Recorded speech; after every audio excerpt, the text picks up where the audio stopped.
भरोसा करते हैं कि अगर आपके बच्चे में योग्यता है, आप में योग्यता है और आपको अवसर मिल सकता है, अगर आपको इस बात में भरोसा है तो आज के दिन में, हम 5 साल बाद का बात नहीं कर रहे, हम तो खुद का बात, आज के दिन में आप फोन बजा के देख लीजिए, घुमा के देख लीजिए, नजर दौड़ा के देख लीजिए, पूरे देश में अगर आपको जन सुराज से बेहतर विकल्प दिखता है तो आप जरूर उसको चुनिए। इसीलिए हम आपके पास ये मैसेज लेके आए कि आज के बाद जो लोग यहाँ पे अभी तक बैठे हैं और जिसको हमारी बात समझ में आ रही है, वो घर में जाके थोड़ा चिंतन करें कि हम सब इतने दिन किसके लिए वोट डाल रहे हैं, हम किसको राजा बनाने चाहिए, हम क्या अपने भविष्य का सोचते थे।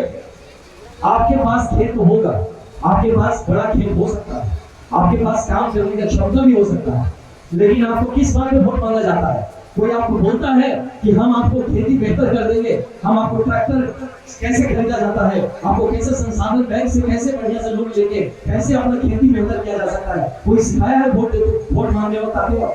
नहीं सिखाते आपको खेती करने की बात। कोई नहीं बोलता है आपको कि अपने बच्चे को कैसे मजबूत बना सकते हैं।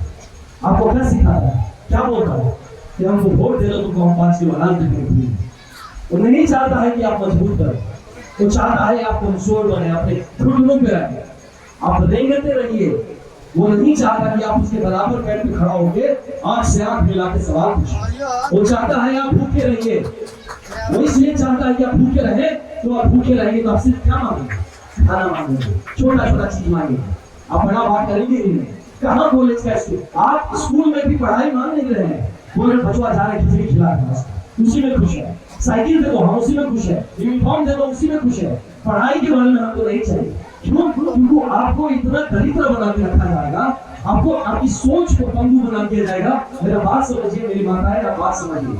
आपके बच्चों को गुजरात, महाराष्ट्र, पंजाब में लेबर बना के भेजा जाता है ताकि वहां के मालिकों के आगे वो घुटने पे बैठा रहे, वो जमीन पे नीचे वो झुका के बात करे, वहां खिला के बात करने का उसका दम ना हो। इसलिए कि उसको पता है कि अगर मालिक ने निकाल दिया फैक्ट्री से तो मेरे गांव में जो मेरी बूढ़ी माँ है, बच्चे हैं जिसको 6,000-8,000 रुपया बचेंगे तो खाना खाएगा, वो कैसे है? इसके लिए वो जलील होकर रहता है आपका वहां पे।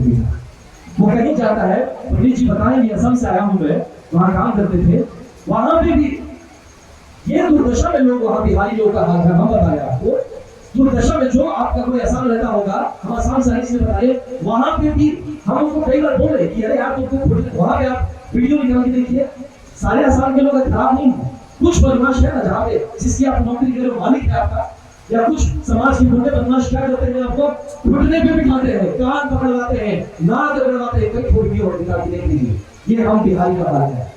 और हम लोग क्या करते हैं यहाँ पे, किसी और का बिठा राजा बनाने में बिजी, वो वहां प्रधानमंत्री बनेंगे इसलिए यहाँ पे उनको वोट दो। ये हाल है। हमारे बच्चे के लिए कुछ एकदम छोटा से छोटा संसाधन उसके लिए नहीं है, लेकिन हम फिर भी किसी को वोट दे रहे हैं। अरे यार गुजरात में फैक्ट्री लगता है तो हमारा आदमी को वहां पे नौकरी मिल रहा है। हमारी सोच से बाहर हो गए कि आपके यहाँ पे आपके गांव में फैक्ट्री लग सकता है, आप सोच नहीं सकते हैं। आपके दिमाग ही में नहीं आ रहा है कि मुजफ्फरपुर जिला भी आपके लिए कहीं पे सब कुछ संसाधन हो सकता है। जिन लोगों ने ये सोच लिया है कि हमको बेहतर भविष्य चाहिए, जो हमारे यहाँ बुजुर्ग हैं, बाबा लोग, आप लोग हैं, बड़े भाई लोग हैं, माताएं हैं, बहनें हैं, अगर आपने ये सोचा है कि हम जिस जीवन में जितना खराब जीवन जिए हैं इससे हमको बेहतर जीवन देना है बच्चों के लिए, तो आगे बढ़िए, वो साहस करिए, आगे बढ़ने का साहस करिए, सवाल पूछने का साहस करिए, अपनी बात रखने का साहस करिए, नेतृत्व करिए। आप जितने ये युवा संवाद होना था, लेकिन हमें हर तरह के लोग मिले इसलिए मैं इस लाइन में बात कर रहा हूँ। लेकिन हमारे जो युवा भाई लोग हैं, बहनें हैं, मैं आप सबसे आग्रह करूंगा, जन सुराज की तरफ से आग्रह करूंगा, मैं भी आपके जन सुराज का एक मेंबर हूँ, मैं इससे आग्रह करूंगा, मैं खुद इस बात को, मेरे साथ जिन्होंने भी काम किया है, चाहे वो मेरे सर्विस की टाइम में हो, चाहे मेरे साथ बक्सर के लोकसभा चुनाव में हो, मैं सबको कहता था भाई झंडा उठाने मत आना मेरे साथ अगर आना है तो नेतृत्व करना है, मेरे सामने मेरे साथ चलना है तब आओ, मेरे पीछे मत चलो, मेरे साथ चलो, मुझे आगे की तरफ लीड करके चलो। तो आप सबसे हमारा आवेदन है कि आप जो जन सुराज के साथ जुड़े हैं वो लोअर के भाव से मत जुड़िएगा। जन सुराज में आप झंडा उठाने वाले अगर बन गए तो फिर आप उसी दुर्गति को फिर बढ़ाएंगे जो इतने सालों से चल रहा है। तो आप चाहे जहां खड़े हो गए वहीं का नेतृत्व संभालिए। आप नेता बनिए, आप जहां खड़े हैं, आप यहाँ खड़े हैं, अगर 4 लोग की आपका टीम है तो 4 लोगों की आप नेतृत्व लीजिए, नेतृत्व भाव से ढूंढिए। जब निकले तो सारे शेर एक साथ होंगे।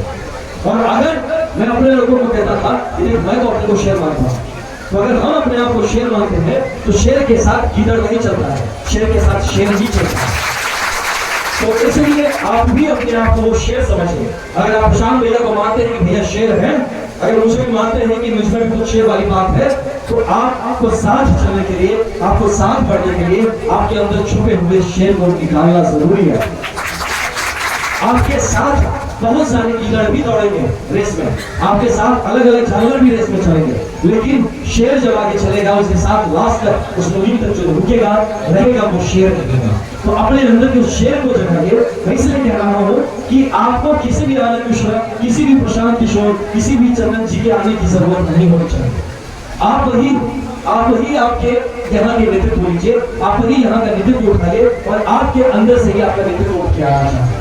और ये हर लेवल पे होना चाहिए, आपके वार्ड से लेकर आपके सांसद तक वो नेतृत्व आप में से निकल के बाहर आना चाहिए, ना कि हम लोग आपके ऊपर थोप दिए कि लो भैया ये जनसुराज से भी एक आदमी उठ के आ गया कहीं से, कि आ गया अभी जनसुराज के नेता बनेंगे, तो फिर क्या फायदा उसका। तो आप सबसे आग्रह है कि आप अपने अंदर के नेतृत्व भाव को जगाइए, अपने अंदर की क्षमताओं को पहचानिए और इस बात को जानिए कि जब तक अपनी किस्मत का फैसला आप खुद नहीं करेंगे तो कोई भी दूसरा आपका किस्मत आके नहीं बदलेगा। जो आएगा वो अपनी किस्मत बदलेगा, वो अपने चंद लोगों की किस्मत बदलेगा, वो अपने बच्चों की तकदीर के बारे में सोचेगा, आपके बारे में नहीं सोचेगा। इसलिए आप खुद आगे बढ़िए और अपना नेतृत्व करिए। मेरा यहाँ पे आना एक सौभाग्य है, मैं इस तरफ नहीं आ पाया था और मेरा ये यकीन है कि हम फिर आएंगे आपके पास, और जब फिर आएंगे और बेहतर तरीके से, बड़े तरीके से आएंगे, कुछ चंद बातें लेके आएंगे, बहुत शौक में ले जाएंगे और आपसे ज्यादा सुनना चाहेंगे। आज भी मुझे पूरा यकीन है कि इस प्रोग्राम के बाद शायद हमें 10 मिनट मिलेगा जिसमें हम अपने युवा बंधुओं के साथ बात कर सकेंगे। कुछ बातें हैं, संवाद में दोनों तरफ से बात होना चाहिए, कुछ हम आपका सुनना भी चाहेंगे और फिर उसके ऊपर आगे काम करना चाहेंगे। तो आप तो जाने से पहले बस आप सबसे एक चीज जानना चाहते हैं कि आप में से किसको सच बताना, इसमें नेता की नियम नहीं कर रहे, किसको जनसुराज के बारे में पता है, हाथ उठाइए। जिसको मालूम है जनसुराज के बारे में, शानदार, बहुत बढ़िया। तो